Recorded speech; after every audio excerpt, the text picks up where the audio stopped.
আসল ঘটনা শুরু। গত 5 তারিখ থেকে এখন পর্যন্ত ছাত্র জনতা যা করেছে, আমরা যা করেছি, তার সুফল মিলছে। তবে হ্যাঁ, খুশিতে আত্মহারা হয়ে চুপ থাকলে হবে না। বিএনপি জামাতের কথা না শুনে, আমিরে জামাতের কথাকে উপেক্ষা করে আমাদের আরো কিছু জরুরি করণীয় আছে, সেদিকে আপনাদেরকে আহ্বান জানাতে চাই। দর্শক, বিএনপি আমাদের মুরব্বী, জামাত ইসলামীর আমির আমাদের মুরব্বী। মুরব্বীরা নসিহত করতে থাকুক, আমাদের কাজ আমরা করব। দর্শক, আপনারা অলরেডি খবর জেনে গিয়েছেন। লেটস সেলিব্রেট ইট। আসুন আমরা এটা উদযাপন করি, তবে অতিরিক্ত খুশি হইয়েন না। আজ থেকে সারা দেশে শুরু অপারেশন ডেভিল হান্ট, মানে শয়তান ধরা অপারেশন শুরু। এই শয়তান কারা? শয়তান হচ্ছে আওয়ামী লীগ। তো দর্শক, এই অপারেশন, বিশেষ অপারেশন, আমি বারবার বলে আসছি যে স্পেশাল অপারেশন দরকার। এই ডেভিল হান্ট, এরপরে চাঁদাবাজরাও এর আওতায় আসবে, কিন্তু আপাতত আওয়ামী লীগ ধরো। আওয়ামী লীগ হচ্ছে শয়তান ধরো।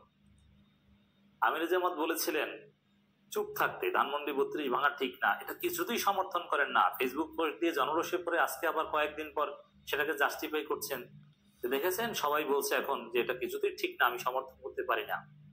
আরে ভাই, আমরা যদি ধানমন্ডি 32 বুলডোজার দিয়ে না গড়াইতাম, সারা বাংলাদেশে যদি আওয়ামী লীগের এই পান্ডাদের বাড়িঘর জয় বাংলা না করতাম, তাহলে অপারেশন ডেভিল হান্ট শুরু হতো? কখনই শুরু হতো না। গাজীপুরের ওই ঘটনা যদি না ঘটতো, গাজীপুরের ঘটনা তো ঘটেছে ধানমন্ডি 32 ধারাবাহিকতায়। গাজীপুরে ওই ঘটনা না ঘটলে এই ডেভিল হান্ট আর চোখে দেখা লাগতো না। আওয়ামী লীগ আবার ঘুরে দাঁড়াতো। এখন যা শুরু হয়েছে, বিএনপির নেতাকর্মীরাও আওয়ামী লীগকে আশ্রয় দেওয়ার সুযোগ পাবে না। সেনাবাহিনী পিটিয়ে পাছা লাল করে দিবে। গ্রামগঞ্জে বিভিন্ন জায়গায় দেখেছেন না যে বিএনপির লোকজন আওয়ামী লীগকে প্রশ্রয় দেয়? এই সাহস আর পাবে না। জনগণ জেগে উঠছে। আইন শৃঙ্খলা রক্ষাকারী বাহিনী এবার মাঠে নামছে, অপারেশন হবে, ধরবে। তবে আমাদের করণীয় হচ্ছে আমাদেরকে আবার এই ডেভিল হান্ট গুলো যেন ধরিয়ে না দেওয়া হয়। আমরা চুপ থাকলে হবে না ভাই, বিপ্লবীদের কাজ করে যেতে হবে।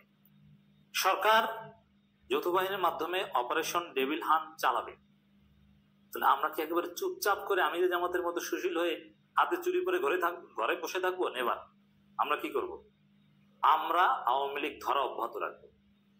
কোথায় আওয়ামী লীগ আছে, কোন পান্ডা কোথায় লুকায়িত আছে, কার বাড়ি কোথায়, এগুলোকে পুলিশকে দেখিয়ে দিবেন, ধরিয়ে দিবেন। ছাত্রলীগের কোন পদধারী, কোন ছাত্রলীগ, কোন গুন্ডা আপনি আল্লামা সাইদির পক্ষে লেখার কারণে আপনাকে নির্যাতন করেছিল, আপনাকে থ্রেট দিয়েছিল। আপনি মিছিল করার কারণে কোন আওয়ামী ছাত্রলীগের গুন্ডা জামাত শিবিরে মিছিল করার কারণে, বিএনপি মিছিল করার কারণে আপনাকে মেরেছিল? কোন আওয়ামী গুন্ডা আপনার নাম আসামিদের মধ্যে ঢুকিয়ে দিয়েছে? এগুলোকে ধরিয়ে দিন। পুলিশের সাথে যেতে হবে। আবার আমাদের বিপ্লবীদের মাঠে থাকতে হবে। ভাই, জামাতের বিএনপির কথা শুনেন না, আপনারা মরবেন। এরা রাজনীতি বুঝে না, এরা রাজনীতি খেয়ে দিতে আসে। এরা গত 15 বছরে কি ছিড়ছে দেখছেন না? অতএব এদের কথায় কান দিয়েন না। আমিরে জামাতের হুজুরগিরি নসিহত শুনেন না। রাজপথে থাকেন, মাঠে থাকেন। ধানমন্ডি 32 ভেঙেছেন, আপনাদেরকে ধন্যবাদ জানি। এখন ফল খান। তাদের কথা শুনলে, শান্ত হয়ে বসে থাকলে এইসব এই ডেভিল হান্ট চোখে দেখা লাগতো না।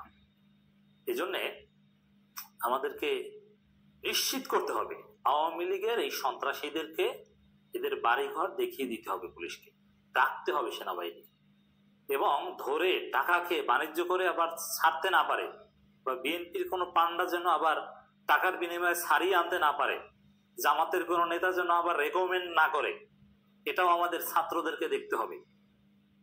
কোনো সুযোগ দেওয়া যাবে না, সতর্ক থাকতে হবে। মামলা দেওয়া, চালান দেওয়া পর্যন্ত সতর্ক থাকতে হবে যে অপারেশন সে ধরে এনে আবার টাকা খেয়ে ছেড়ে দিচ্ছে কিনা। না, নিশ্চিত করতে হবে কোন মামলা দিয়েছে, কোন টাইপের, এবং ন্যায় বিচার হতে হবে। অতএব এই অপারেশন ডেভিল হান্ট দেখে আমরা ঘরে ফিরে যাবো, এটা মনে করেন না। ঘরে ফিরে যাবেন না, খেলা জাস্ট শুরু। আওয়ামী লীগ এদেশে থাকবে না ভাই, থাকবে না। আওয়ামী লীগের দালালি করতে গেলে, আওয়ামী লীগের পক্ষে সুশীলগিরি দেখালো, আপনার রাজনীতি থাকবে না, আপনার আমিরগিরি থাকবে না। এক পর্যায়ে আপনি কিসের রাজনীতি করবেন? কত % ভোট হয়েছে?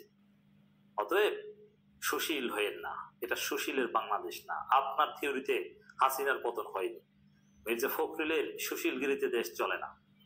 দেশের রাজনীতি এখন চলবে তারুণ্যের উচ্ছ্বাসে, তারুণ্যের এই ক্রেজি আচরণে। আজ থেকে সারা দেশে অপারেশন ডেভিল হান্ট শুরু। নামটাও চমৎকার। তবে এই যে বললাম, অনেক কথা আছে যে এগুলোর মাধ্যমে আমাদের ঘরে ঢুকিয়ে দিয়ে অন্য কিছু করে কিনা না, আমাদেরকে রাজপথে থাকতে হবে, পুলিশের সাথে হেল্প করতে হবে, সেনাবাহিনী হেল্প করতে হবে। আইনশৃঙ্খলা পরিস্থিতি স্বাভাবিক রাখার লক্ষ্যে ও সন্ত্রাসীদের আইনের আওতায় আনতে সারা দেশে অপারেশন ডেভিল হান্ট শুরু হয়েছে। এটার জন্য আমি বারবার সরকারকে বলে আসি, অনলাইনে বলে আসছি, অফলাইনে বলে আসছি, অবশেষে আমাদের বিজয়। এমনকি এরপরে চাঁদাবাজদেরকেও ধরিয়ে দিবেন, কেউ রেহাই পাবে না। শনিবার 8 ফেব্রুয়ারি থেকে যৌথ বাহিনীর সমন্বয়ে অভিযান চালানো হবে বলে জানিয়েছেন স্বরাষ্ট্র মন্ত্রণালয়। স্বরাষ্ট্র মন্ত্রণালয়ের জনসংযোগ বিভাগের পরিচালক ফয়সাল হোসেন জানান, শনিবার থেকে গাজীপুর এলাকায় সারা দেশে এই অভিযান শুরু হবে। শুক্রবার রাতে গাজীপুর ছাত্র আন্দোলন সন্ত্রাসী আক্রমণের কারণে শনিবার স্বরাষ্ট্র মন্ত্রণালয় আইন শৃঙ্খলা বাহিনীর সমন্বয়ে একটি সভা অনুষ্ঠিত হয়েছে। অনেকে আমাদের জ্ঞান দিচ্ছে, দোকানে গেছে কেন, অমুক তমুক। ভাই, না গেলে কি ঘটনা ঘটতো?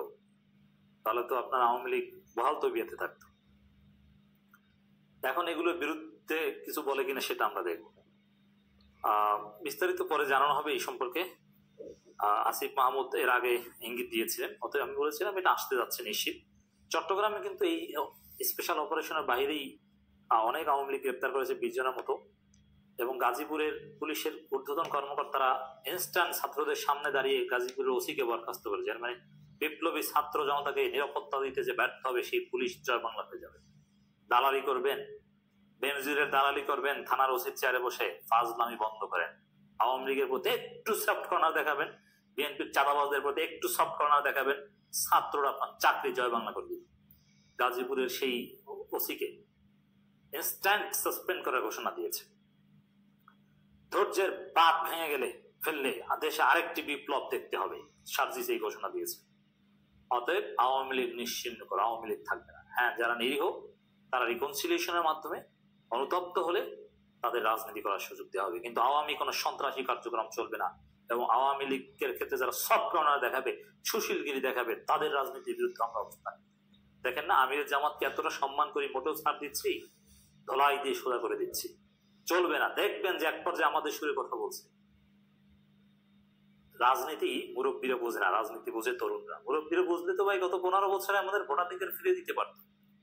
জামাত কি বুঝে আমরা জানি না। জামাতের শহীদ নির্যাতন বাঁচাতে পেরেছে। শিবির যারা করতো তখন বুদ্ধি দিয়েছিল 2012 সালে এই করেন সেই করেন, শুনে নাই। তারা তাদের থিওরিতে গেছে। জামাত কি করেছে? কিছু পেট্রোল বোমা মেরেছে 13 সালে, কিছু গাড়ি ভাঙচুর করেছিল, কিন্তু কিছুই হয়নি। শিবিরের কথায় তখন চললে আল্লামা সাইদি, নিজামী, মুজাহিদের বাঁচানো যেত। অথবা এখন শিবিরের ছেলেরাও জামাতের কথায় চলে না ভাই। এই ছাত্ররা ডাকলে, এই যে বাঁশের কেল্লা পেজ থেকে বলছে যে না এগুলো ঠিক আছে, এগুলো করতে হবে, ছাত্রদের ডাকে সাড়া দিতে হবে। অতএব রাজনীতি তরুণদের হাতে ছেড়ে দিন। প্রয়োজনে তরুণরা আর একটা বিপ্লব ঘটাবে। গাজীপুরে হাসনাত সার্জিস ছুটে গিয়েছে, হুঙ্কার দিয়েছে, এভাবেই চলবে ইনশাল্লাহ। আসুন আমরা এবার আমাদের দায়িত্ব পালন করি, আওয়ামী সন্ত্রাসীদের ধরিয়ে দিই। এখানে আবার কোনো সুশীলরা যেন এসে না বলে ওটা পুলিশ বুঝবে, তোমরা যাইও না। বিএনপি তাদের নেতাকর্মীদের জরুরি নির্দেশনা দিয়েছে, কোনো ভাঙচুর কোথাও যাওয়া যাবে না, আওয়ামী লীগের সাথে সংঘর্ষে যাওয়া যাবে। কিন্তু না, আপনি আপনার রাজনীতিকে অপ্রাসঙ্গিক করছেন। আমাদের রাজনীতি চলবে ইনশাল্লাহ।